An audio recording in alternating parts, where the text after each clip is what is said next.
Nadal withdrew from the upcoming Monte Carlo Masters yesterday, saying his body is not yet ready for competition, casting more doubt on whether the 22-time Grand Slam champion will compete at his favorite major, the French Open. Michael, when would Rafa Nadal body get ready to compete? Only him knows, because some time ago he made it very clear that he will be, retiring very soon. And of course, he was hoping to take part in one major tournament or the other before calling it a quit. But it looks as though his body is not, giving him that go-ahead sign, and that is why he has opted to pull out of this very one, instead of going out there to disgrace himself and to also disgrace his family and rub shame, to some of the legacies that he has achieved for himself. So it's better he decide to at least stay back in this very, instead of going to a big stage to also, cast his passion to whatever achievement that he has achieved in the past in the world of tennis, because he's a household name. This is for himself. Looking at his body language and all of that, is very clear that he might be leaving the stage very, very soon. Rafa Nadal, of course, might be leaving the stage very, very soon. Of course, earlier this year he promised, of course, to compete, in a favorable way, but injury has not been, of course, his best of friend. And coupled with the fact that he said that this will be his last season, and we've seen the Australian Open has gone, some ATP tournaments as well has gone. The French Open, of course, will be coming up soon, and the man is still saying that his body is not ready. I don't know what you make of this season. What do you see? How do you see this season panning out for Rafa Nadal? I think not a positive one. We've seen many, some of these big competitions come and gone, yet he is unable to find his footing.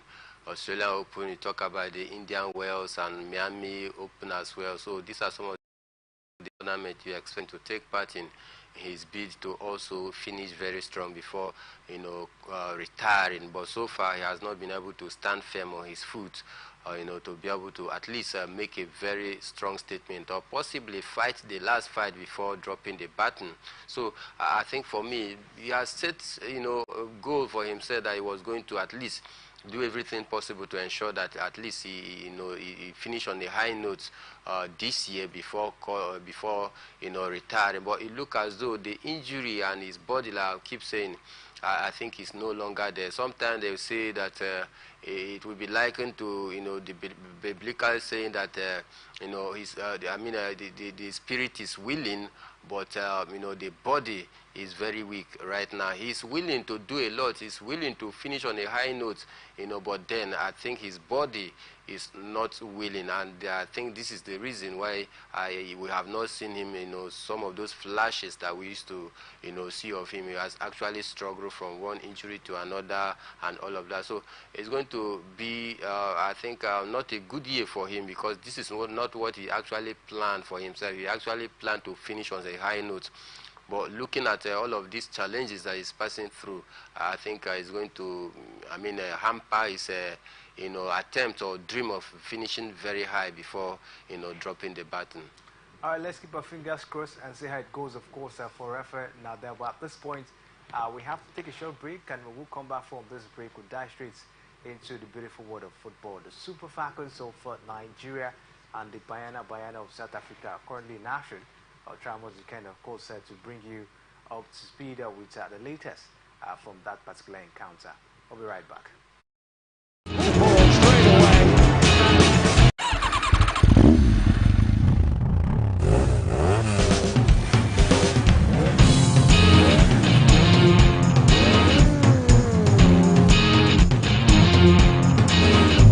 Greenwoods went for goal. Goalkeeper missed it. He does a right hand and down goes Paul straight away.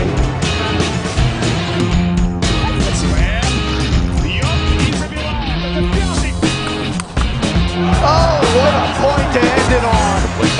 So now this is when they're at their best. That's when they're 12 years for this. So drink it in. Still goes to Arthur.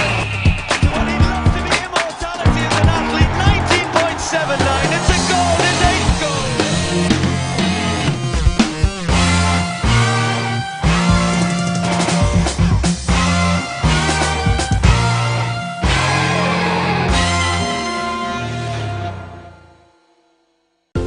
from the lines across the ocean to the land beyond the mountains. Through the Sahara, we bring on sport news, live analysis, expert discussions on trending stories in politics, business, socio-economy, sports, and documentaries. So catch all the updates on the happenings around the globe. Stay focused on the fact today, only on ATN.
The Sports Extraordinary on Atlantic Television Network, and of course it's time for me to bring the latest coming from the world of football at the moment, as Rivers United have departed the country for their CAF Confederation Cup quarterfinal second leg clash against USM Algiers. In fact, as we speak, they're already in Algeria, preparing for the encounter on Sunday. Michael, the big question of course remain, can the Rivers United side, can they get past the USM Algiers side down there in Algeria? Yes, of course, Kingsley, it's a big question that demands a big answer from Rivers United point of view. Can they go past USM Algiers out there in Algeria? It's a very, very big question there, so that they make our players very, very uncomfortable there. So, but then I think it's a big mountain hill for Rivers United to climb. But who say that they cannot do it? Because this is football, anything can happen.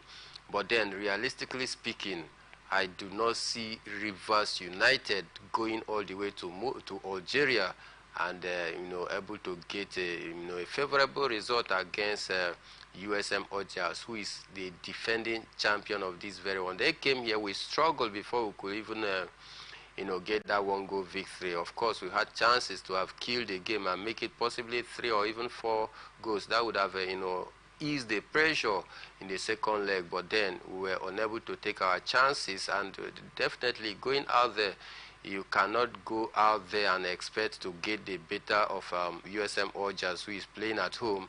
And as a defending champion, you always expect their crowd to turn out in their mass. That is one advantage that the North African teams have going for them out there.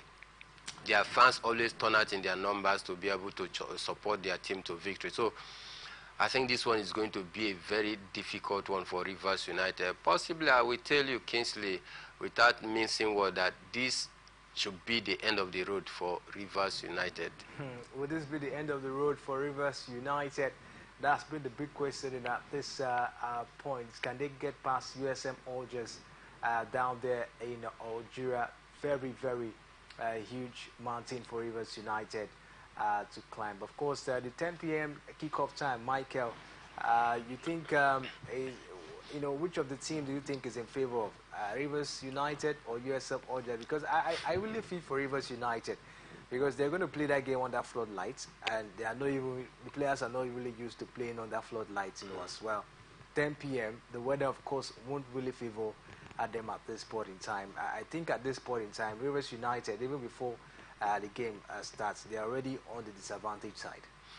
Definitely. When CAF made it known that some of this game was going to be played under floodlights, we were shouting here, telling Rivers United that they need to start, practicing or learn how to play under the floodlights so that they can get used to it.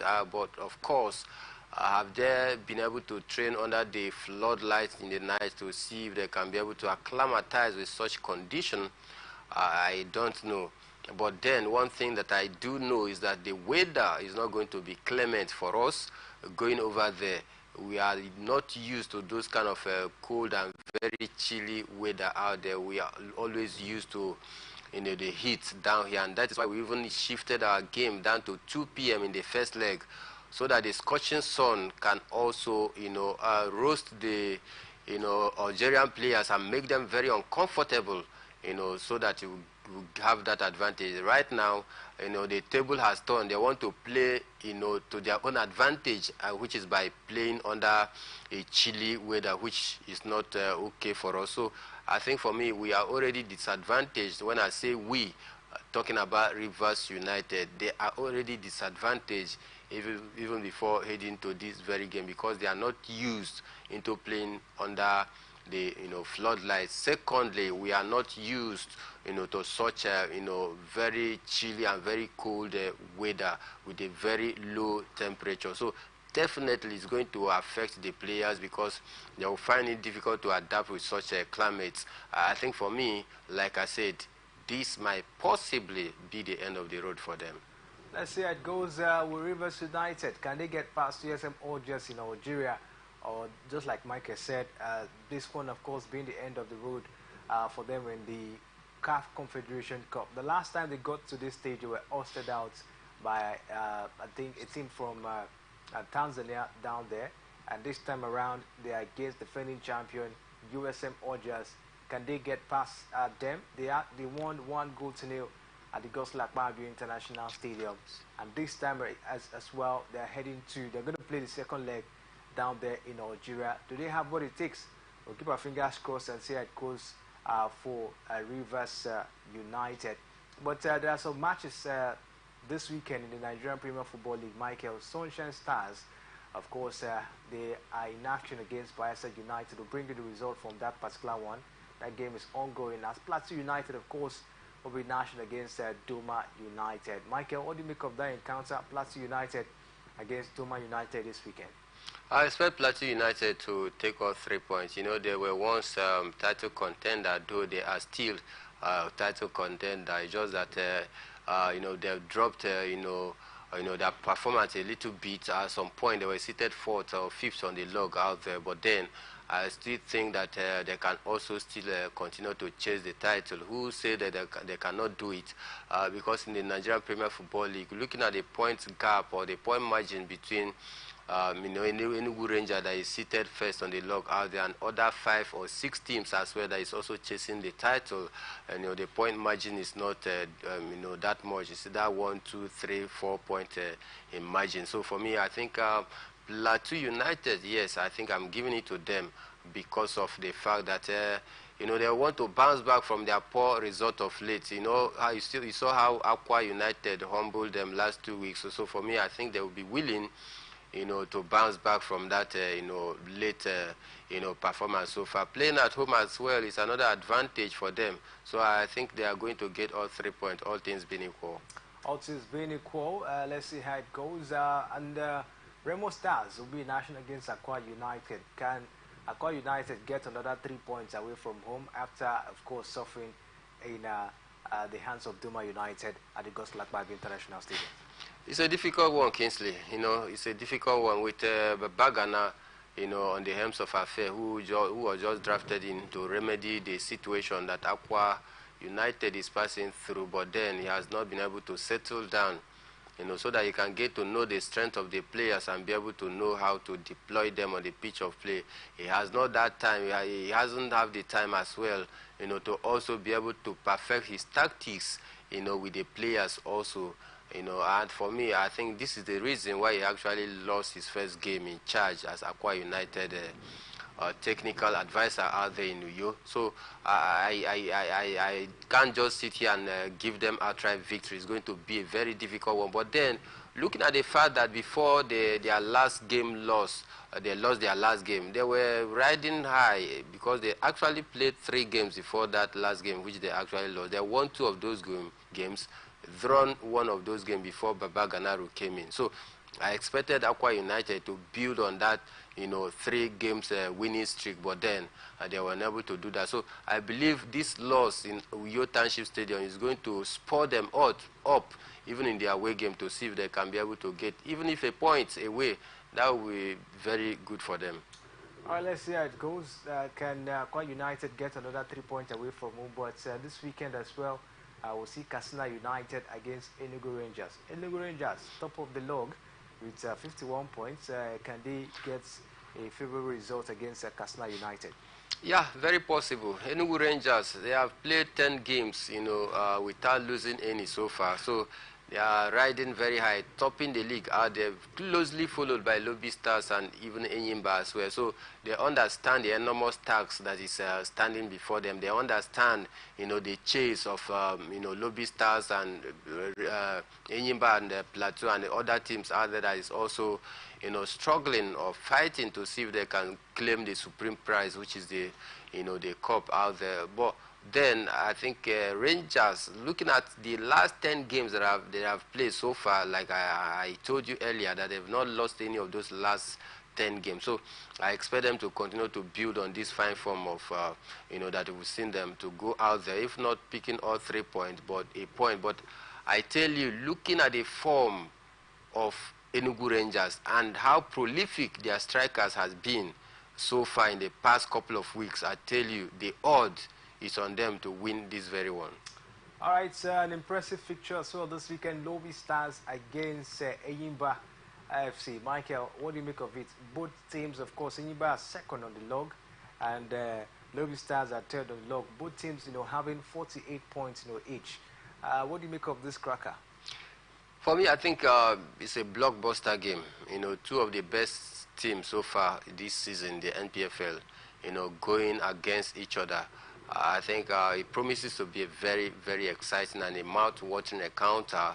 Looking at the fact that Enyimba's last game, they actually trounced Kano Pillars by 5 goals to nothing. I think they will be riding under that high performance in their last game. Getting 5 goals against one of the strongest team or biggest team in the country here is not a mean feat. So I expect them to build on that 5-goal victory in their last game in this very one. But then it's not going to be an easy one because they are also playing against a very strong and a very formidable side as well that is also fighting for the title. So it's going to be a battle of the titan, but I feel for me it's going to boil down to who wants it more. And then again, the coaches as well will take responsibility.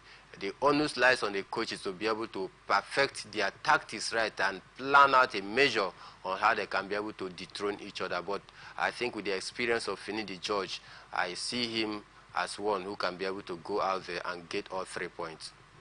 Kano Pillars will be national against Shooting Stars. Kano Pillars, of course, will be welcoming Shooting Stars after they were pommeled by Enyimba at the Aba Stadium. 5 goals to 0 ended in that particular encounter. The Pillars couldn't score. Yeah, they couldn't find their scoring booth. Let's hope they can be able to find their scoring booth wherever they keep it this time around, because they actually need all that 3 points today. Playing at home, I think it's going to be advantage for them if they can get all 3 points better. But then you also say, yes, there might be psychologically disadvantage, because I think some of the players will be still nursing that heavy loss over the weekend against Enyimba, and that may affect the players' mindset out there. But then this is where psychologists come in.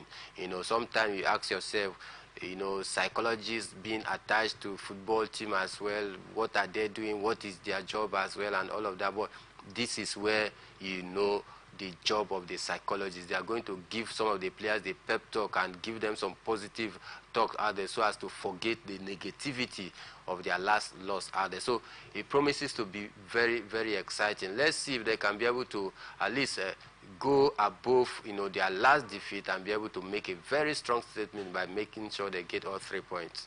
Heartland will be dashing against Sporting Lagos. Can Heartland get a victory against Sporting Lagos this weekend? I can never give any victory to Heartland. Looking at their poor form, their poor performance so far this season. In their last loss, the last game which they actually lost, the coach of the side, talking about Christian Obi, he came to the media. He said that he has exhausted everything that he knows about coaching, and the players are not responding. The players is not, obeying instructions. So before a coach of such magnitude could come to the media to tell the whole world that he has exhausted everything that he knows about coaching, what do you think of him? I think relegation is calling, Heartland. Of course, he brought them down from the lower division, playing several games unbeaten, came down. Of course, he did well, but I think, him is not good enough in the NPFL, looking at the bad result that he has been getting so far. But then, another of their problem that they have this season is about government interference in, in their matters. Apart from the fact, he said he has exhausted everything he knows about, coaching, and the players are not responding. That's the question. What do you think would be the problem? The players, are they not happy to have him as a manager of the team? Or what? Because we saw a little time, Kennedy Boboye came. The players, of course, responded. I think they won about 2 games, before he left. So what could have been the problem? What could have been? Is it that the players are not happy that Christian Obi is at the helm of affairs of the team? If you were to be player under the tutelage of such coach that find it difficult to win games, whenever he loses, he comes to the media to blame the players. Will you be happy to give your all for such coach? No, he wouldn't be happy. And I think that is the reason why the players is not firing from all cylinder. You can't actually tell me that you lost a game as a coach. You are coming to the media to denigrate and cast aspersion on your players. Are you encouraging your players to, improve on their games, or are you watering down their effort? Because these players, they put in a whole lot during training, during practice as well, to also ensure that whenever any match comes calling, they are going to be 100% fit. But after putting such a hard work, you come to the media to condemn and tongue lash the effort that they have been putting in so far. Will you be happy to give your all for such coach? Of course, no, you won't be happy. So I think the management knows the best, the reason why they are still keeping Christian Obi. Possibly, maybe, they just want him to take them back to the relegation. That is why they are still keeping him. If not, I see no reason why Christian Obi should still be maintained as the coach of Heartland. All right, let's see how it goes. But this weekend as well, Kwara United will be dashing against Bender Insurance. Bender Insurance, they lost at home in their last encounter against Niger Tornadoes, and that was the first time they were losing at home after 17 years. And we hope that, of course, they were able to get something huge at this time around. But Michael, let's stay away from the MPFL to talk about another encounter happening down here in Nigeria this evening. It is the Olympic qualifiers between the Super Falcons of Nigeria and the Bayana of South Africa. The last time, of course, we checked, it was the second half of that one, and the Super Falcons, of course, were leading courtesy of a penalty being converted by Rashid Ajibade in that particular one. So it is the Super Falcons 1, South Africa 0.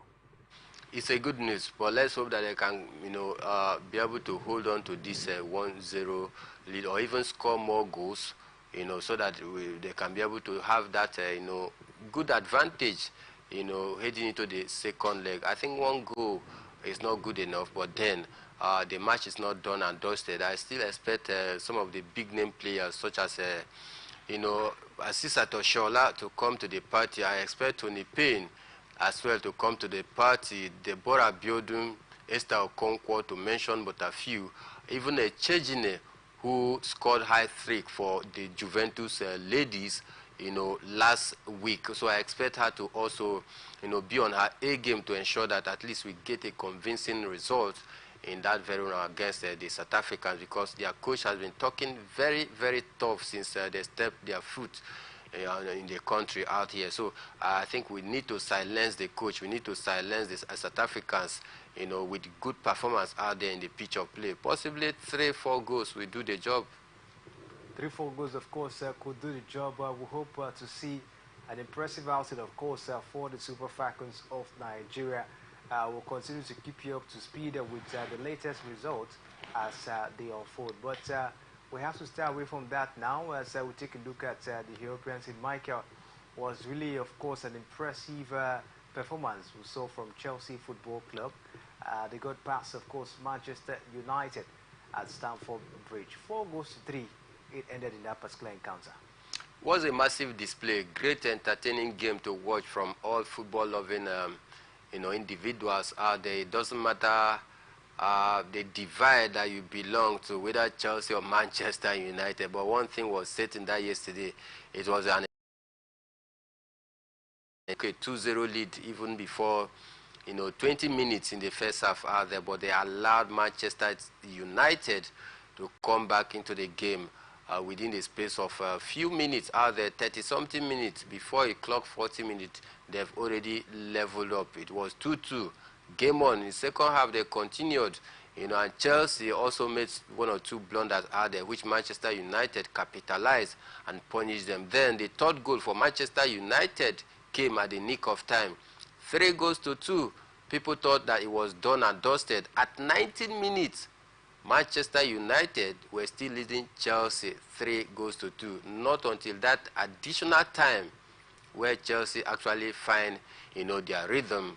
We saw, the substitution of, Mauricio Pochettino, which actually paid off for him when Noni Madueke came in. He saw how he was able to drive down inside from the, right wing down and cut into the 18-yard box where he was actually fouled down there in the 97 minutes of play, getting that penalty. Cole Palmer slotted in seamlessly.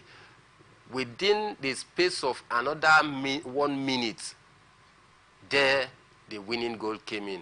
Cole Palmer again, the poster boy, and he was able to nail the coffin of Manchester United. So it was an impressive display from both sides yesterday, but then I think game management was what actually caused Erik ten Hag and Manchester United the loss yesterday. Then again, lack of concentration at the tail end of the game has become the bane of Manchester United so far this season. Against Brentford, they had to score a very late goal. But before you could say Jack, in the next 3 minutes, Brentford had to peg them back. It ended in 1-1. Against Manchester City, 80-something minutes, Manchester United could not hold on. Manchester City came and snatched the victory, thereby getting all 3 points. Against Arsenal, same thing happened. Against Fulham, Manchester United were unable to maintain the lead.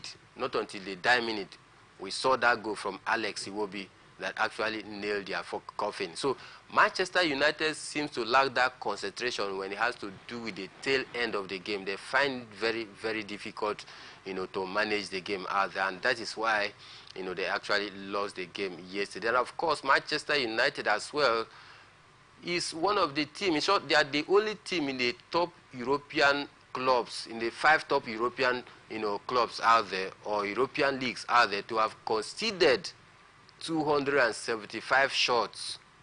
That is what Manchester United has conceded so far this season. What does that tell you? It tells you that the defense line of Manchester United is not functional. It tells you that their players are not closing down their opponents. Because if you close down their opponents, your opponents will not have that latitude of time to be able to rifle a shot against your post out there. So these are some of the reasons why Manchester United have actually struggled. Cost of this loss yesterday against Chelsea, the hope of qualifying for the top 4 is further blinked right now, because Aston Villa is gapping them with 11 good points. And they have a date with Liverpool this weekend, from frying pan to fire. It's a very difficult situation that Manchester United have found themselves so far.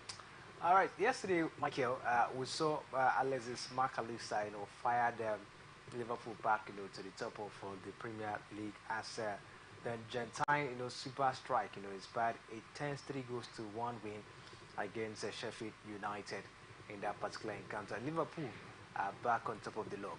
Yeah, after overcoming that scare from Sheffield, who also scored first, he had to take the resilience of Liverpool to peg them back. But before we could say Jack, Mohamed Salah was actually pulled off. He was substituted when the game was at 1-1, and he wasn't a happy man. At some point, people thought, wow, what is Jurgen Klopp doing? Why will you remove one of your best players so far? But it actually paid off for him, though it wasn't the substitute that scored the goal, but it was very, very instrumental. We saw McAllister capitalizing on that loose ball to rifle home, that fine shot outside 18-yard box. What a beauty of a goal out there. And this is what some of the big coaches do out there that coaches like Mikel Arteta cannot do. Mikel Arteta find it difficult to substitute some of his best players. For example, Mikel Arteta can never substitute Bukayo Saka in such a game. And that makes it very, very difficult for him. But looking at Jurgen Klopp, he has to pull out Mohamed Salah, one of his best team. team. Last game, Bukayo Saka was not featured. And there was a reason because of that, because of the Champions League that is coming. And that is why he had to do that. But Liverpool, whether Champions League is coming or not, if you want to sub you, he will do that. And nobody questions him. And he goes to get the result. And that is the difference between him and Mikel Arteta, who is always afraid to substitute some of his players that he feel these are the players that can get the job done for me. So in all, I just think that Liverpool is on the ride. The title chase continue. Can he do it this year? Very, very possible. All right, let's bring you some features from the Premier League this weekend, as Crystal Palace, of course, will be in action against Manchester City. Aston Villa also lock on against Brentford. Everton against Burnley. Fulham against Newcastle United. Luton Town against Bournemouth. Wolverhampton Wanderers against West Ham United. Brighton and Overhampton against Arsenal as well this weekend. And of course, we'll see Manchester United against Liverpool. Sheffield United will look on against Chelsea Football Club. White Tottenham Hotspur will be in action against Nottingham Forest. Michael, we've seen Manchester United beat Liverpool, of course, this season. Do you think they have what it takes, of course, to beat them once again? I do not think. Not with this depleted squad of Manchester United. They have a lot of injury woes right now. You saw that yesterday game, Raphael Varane and Johnny Evans was pulled off from that game because of injury. So I think with such depleted squad, I don't see Manchester United to get all 3 points against a certain Liverpool, who is very much hungrier for the title. And they know that the likes of Manchester City and Arsenal is neck to neck, pursuing them closely. So they cannot afford to drop points against a very weak Manchester United. So for me, I think I will give it to Liverpool all the way. Can Manchester United spoil the party? Talking about the title race for Liverpool, let's keep our fingers crossed on that. Let's take a look at the Italian Serie A. Salernitana against Sassuolo will be in action. AC Milan against Leeds, Roma against Lazio, Empoli against Torino, Frosinone against Bologna, we'll see Monza against Napoli, Cagliari against Atalanta, Verona against Genoa, and Juventus will be in action against Fiorentina. But Michael, it's been a struggle, and for Napoli, they've been, I think the last 3 games has been really abysmal. What do you make of Napoli? They've actually changed managers, if not twice now, and yet things are not really going well for them.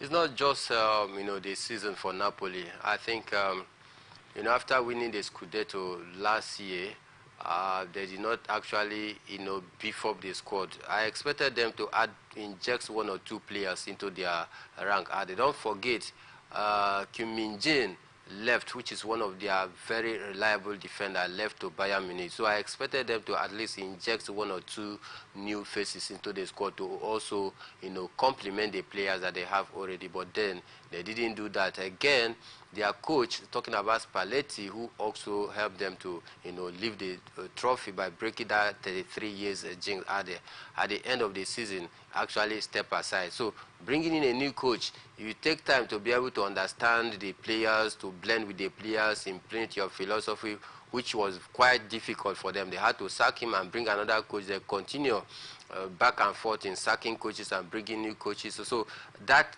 fluidity wasn't there again, so they lacked that confidence, and that is why I think they have actually struggled so far this season. I think for me, it's quite disappointing for Victor Osimhen, who have also been putting in a whole lot of work, the likes of Victor Kvaratskhelia, Raspadori, to mention but a few.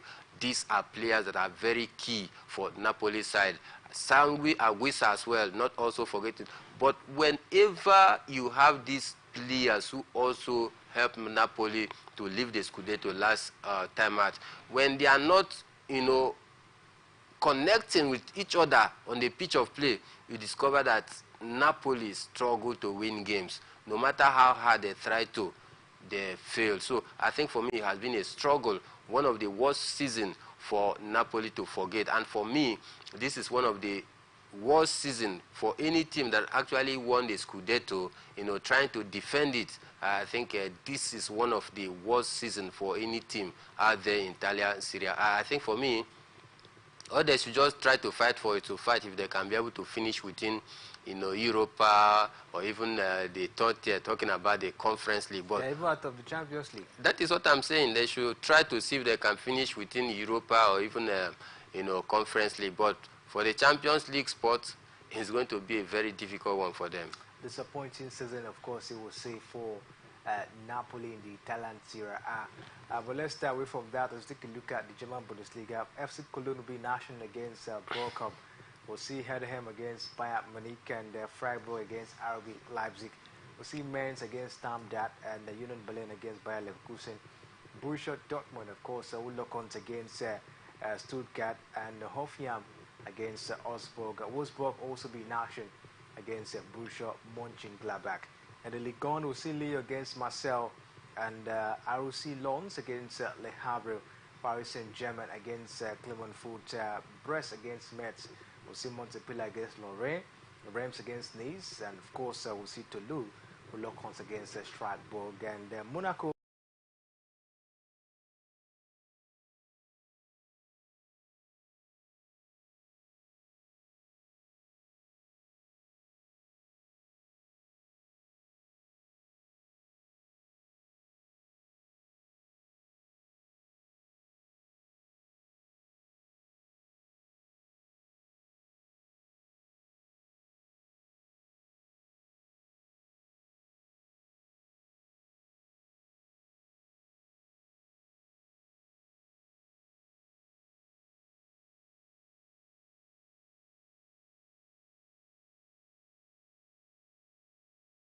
Mortality as an athlete, 19.79. It's a goal, it's 8 goals.